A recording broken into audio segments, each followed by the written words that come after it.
para compartirlo. Recién cantábamos y adorábamos al Señor y decíamos, manda la lluvia. Sí, a ver. La viña está desierta, escaseaba el aceite y escaseaba el vino. Y le decíamos al Señor, Señor, envía aceite, envía lluvia, envía vino. Amén. Amén. Miren lo que dice el libro de Josué en el capítulo 3. Lleva como título el paso del Jordán. Amén. Amén. Dice así la poderosa palabra del Señor. Josué se levantó de mañana y él y todos los hijos de Israel partieron de Sitín y vinieron hasta el Jordán y reposaron allí antes de pasarlo. Y después de 3 días los oficiales recorrieron el campamento y mandaron al pueblo diciendo: cuando veáis el arca del pacto de Jehová vuestro Dios y los levitas sacerdotes que la llevan, vosotros saldréis de vuestros lugares y marcharéis en pos de ella. Vamos. Mientras caminaba hacia mi hogar, decía: hoy día, el miércoles, voy a poder ir a la iglesia de Lota, compartir con los hermanos. Y Pastor Pablo, uno sabe cuando le toca predicar. Uno sabe cuando le toca predicar. Iba, Señor, coloca un mensaje en mi corazón. Y el Señor puso esta palabra. Y inmediatamente llamo a nuestro obispo. Y él me dice: varón, ¿usted va con el mensaje? Y yo le dije: sí, pastor, si yo ya sabía. Gloria a Dios.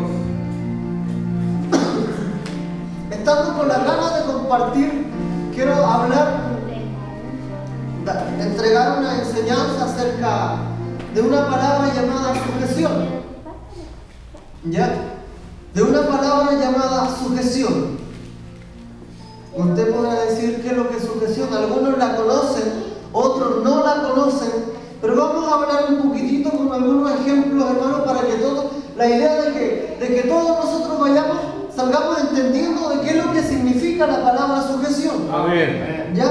Yo sé que algunos saben, otros no, pero el Señor nos va a bendecir a todos por igual. Amén. Lo creemos, Señor. Para empezar, la palabra sujeción es una palabra voluntaria. La sujeción no es algo obligatorio. Antiguamente, cuando los niños cumplían cierta edad, habían tutores, habían maestros, habían ayos, habían escuelas de los fariseos, los escribas, escuelas de profetas, donde los niños iban allí y ellos eran sus maestros, eran sus tutores, ellos eran sus guías. Y los niños se sometían en sujeción voluntariamente, no obligados. Ellos iban voluntariamente a recibir las enseñanzas. Para que usted entienda por qué usted vino hoy día a la iglesia, por qué usted vino a la congregación, por qué usted vino hoy día a la reunión. No porque alguien lo haya obligado. Amén. No sé si alguien lo obligó a usted, pero yo vine aquí porque el Espíritu Santo me motivó para llegar a este lugar. Amén. Porque el Espíritu nos motivó y nosotros nos sujetamos al Espíritu y voluntariamente llegamos a este lugar. No estamos obligados. Por decir algo, cada vez que Moisés iba a algún lado, había alguien que le seguía. Y le seguía voluntariamente. Ese alguien se llamaba Josué. Amén. Cada vez que el profeta Elías iba a algún lado, había un profeta llamado Eliseo que le seguía voluntariamente. Él no estaba obligado. Sí. Es más, Elías le decía: quédate aquí por favor, Eliseo. Y él decía: vive Jehová, en cuya presencia estoy, que donde tú vayas, allí yo voy a estar. Él no se sentía obligado, sino él deseaba estar allí. Santo Dios. Sí, Señor. Amén. Hermanos, para tener sujeción, para sujetarnos, hay que saber. El libro de Gálatas dice que hay una oposición entre la carne y en el espíritu. ¿Verdad? Hay una oposición entre entre la carne y el espíritu. El que se ocupa de las cosas de la carne no tiene buen provecho, pero el que se ocupa de las cosas del espíritu, hermano, ese tiene, obviamente nosotros somos, como dice la Escritura, tenemos un nuevo nacimiento, que es el nacimiento espiritual, y tenemos que ocuparnos de las cosas del espíritu, pero dice que la carne y el espíritu se oponen entre sí. Es una lucha constante. Ahora usted decide a quién sujetarse. Yo lo voy a explicar de esta forma. Están siendo las 7 de la tarde, 7:30, 6:30 y se acerca la hora de ir a congregarse. Y usted tiene deseo de ir a congregarse. Usted tiene deseo de llegar a la reunión. Usted tiene deseo de ir a escuchar la palabra. Usted tiene deseo, por dentro, pastor, usted quiere ir. Pero de repente usted se sienta cómodamente en su sillón. Ese silloncito que usted tiene en la casa, así se recuesta, o se tira en la cama, o se pone a tomar un café, o a ver la televisión, y la carne se empieza a acomodar, y el cuerpo le empieza a entrar una flojera, y empieza el sueño, el agotamiento. Es ahí donde usted decide, o se sujeta al espíritu que lo está motivando a ir a la congregación, o se sujeta a la carne, se sujeta al cuerpo, o se sujeta allí para quedarse recostado en su hogar. ¿A qué nos vamos a sujetar nosotros? Y ya vamos a ver algunos ejemplos en la Escritura a qué nos conviene sujetarnos. Vamos a ver cuál es el fin de la insujeción y cuál es el fin, la finalidad de la sujeción. ¿A qué nos lleva? ¿Cuál es la bendición de poder sujetarnos, hermano Jeremías, a la palabra? Porque a eso nosotros tenemos que sujetarnos. Amén. Para sujetarse, hermanos, a la palabra, porque a esto tenemos que sujetarnos nosotros, por favor, a la palabra del Señor. Amén. Se necesita negarnos a nosotros mismos. Amén. La Escritura dice, el que no toma su cruz, dice, cada día, dice el Evangelio. Cada día, dice uno de los evangelios, el Evangelio según San Lucas, allí dice, cada día, y me sigue. Hay que negarse a nosotros mismos, o sea, ya no es lo que nosotros deseamos. Sí, es, amén. Ya no es lo que yo quiero para mí. Gloria a Dios.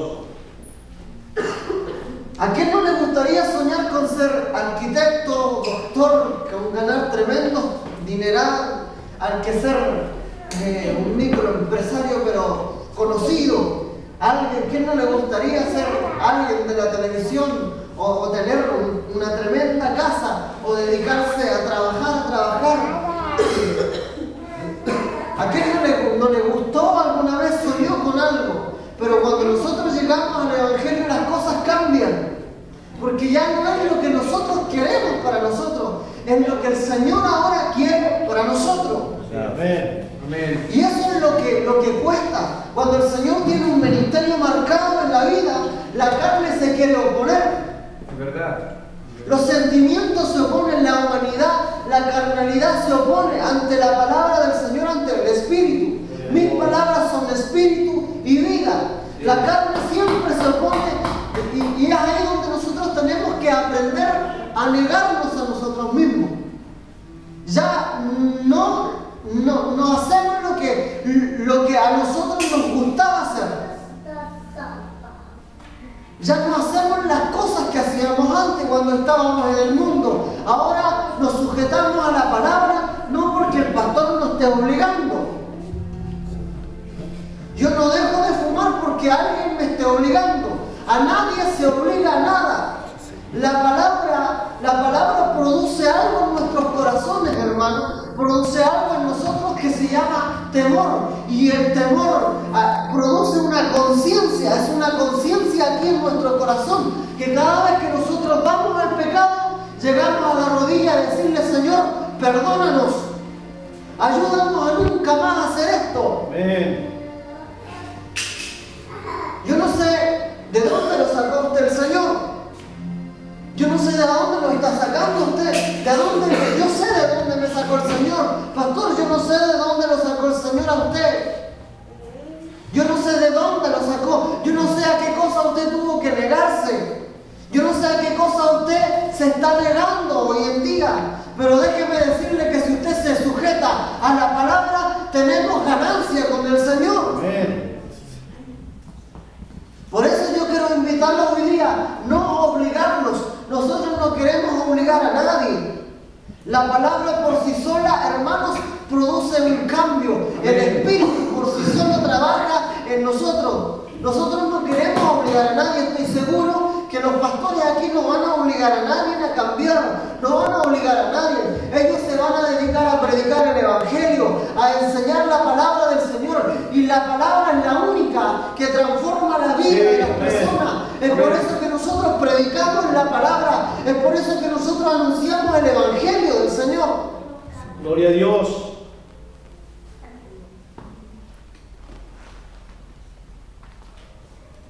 En algunos aspectos, hermanos, cuando hay que sujetarse, la sujeción, hermanos, también hay que tener humildad. Sí, Señor. Imagínense, le voy a poner un ejemplo. Yo, supongamos que tengo 55 años y soy un pastor que ya llevo años pastoreando. Todos conocemos que el pastor Pablo fue llamado para el ministerio y él está al frente de la congregación. Amén. Y yo tengo 55 años y él es más joven que yo. Yo puedo decir perfectamente que yo puedo someterme a él tiene que someterse a mí, él tiene que obedecerme a mí, porque yo ya llevo años en esto. Esa es una persona poco humilde y que no se sujeta a la palabra.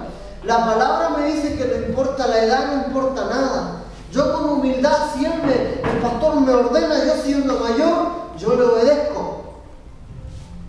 Yo me sujeto, porque yo estoy viendo una orden del Señor, que es el Señor usando al pastor para hablarme a mí. Amén. No importando que yo lleve más años.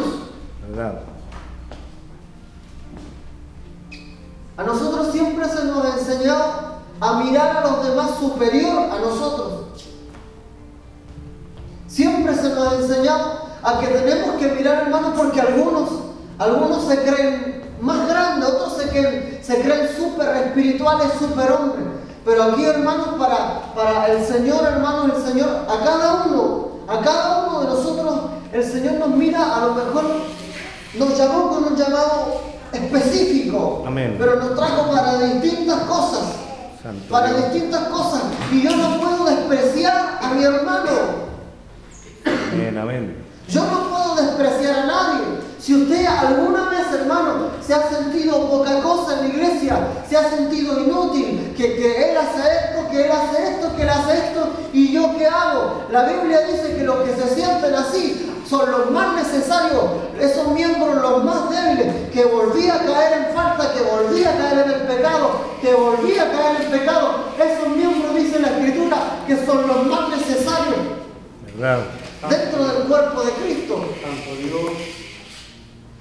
Tiene que haber humildad, y humildad, por favor, humildad no es andar andrajoso, no es andar todo cochino, no es andar hediondo, no es andar así, no es humildad. Humildad simplemente es ser manso, es ser sencillo. Amén. Sí, amén. Es ser sencillo. Amén. La iglesia tiene que ser una iglesia humilde. La iglesia tiene que irradiar humildad. Hermanos, nosotros no tenemos nada. No tenemos de qué jactarnos, no tenemos de qué creernos, no tenemos de qué decir esto es mío, no. Todo, dice la Escritura, que todo proviene del Señor. Amén. Que todo proviene del Señor. Si usted tiene casa, tiene vehículo, tiene departamento, lo que tenga, sus bienes, todo ha sido dado del Señor. Amén. Para usted. Amén. Usted puede decir que yo me lo he ganado con mi esfuerzo, porque esto ha sido porque hemos luchado. No, el Señor día a día le da la vida, le da la inteligencia, sí. Él le da todo, hermano, le da la salud. Él es el que lo sana, Él es el que lo cuida de los delincuentes, Él es el que cuando va a trabajar allí le da la inteligencia, le da la fuerza, le da el vigor para que usted se desempeñe en lo que está haciendo. Amén. Es el Señor. es el Espíritu Santo operando en nosotros, Amén. es Él protegiéndonos. Nada tenemos para cantarnos nosotros. Amén. Es verdad. A lo mejor sí nos hemos esforzado, pero tenemos que ver que el Señor ha puesto la mayor parte. Y es Él que nos va a bendecir. Y estoy seguro que viene mucha más bendición. Creo que vayamos al libro de Génesis, por favor. Vamos a ver un ejemplo.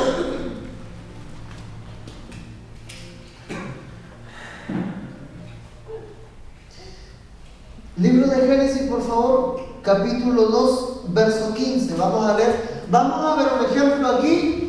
Vamos a ver caso la creación de Dios. Cuando Dios crea al hombre o a la mujer, Dios suelta una palabra para ambos. Y vamos a ver caso ellos se sujetan a la palabra. Tomó pues Jehová Dios al hombre.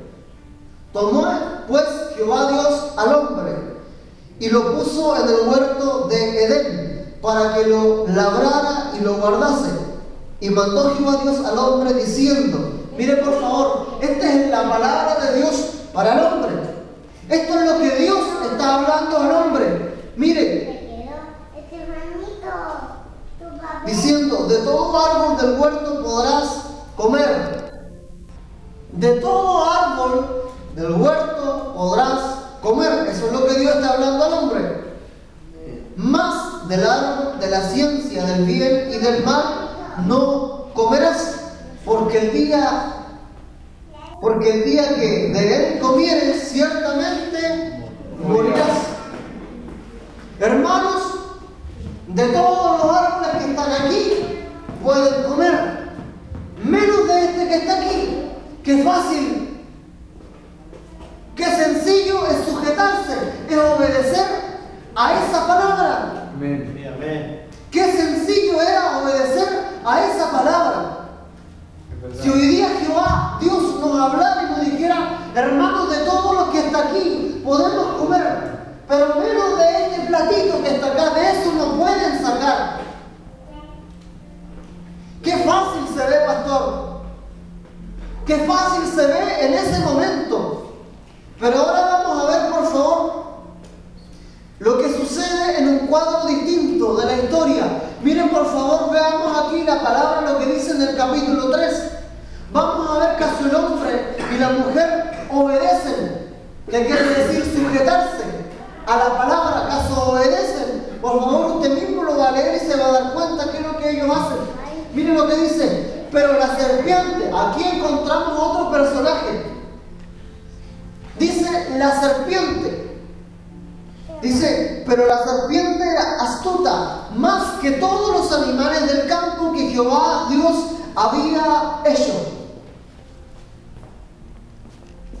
La cual dijo a la mujer, con que Dios os ha dicho, no comáis de todo árbol del huerto.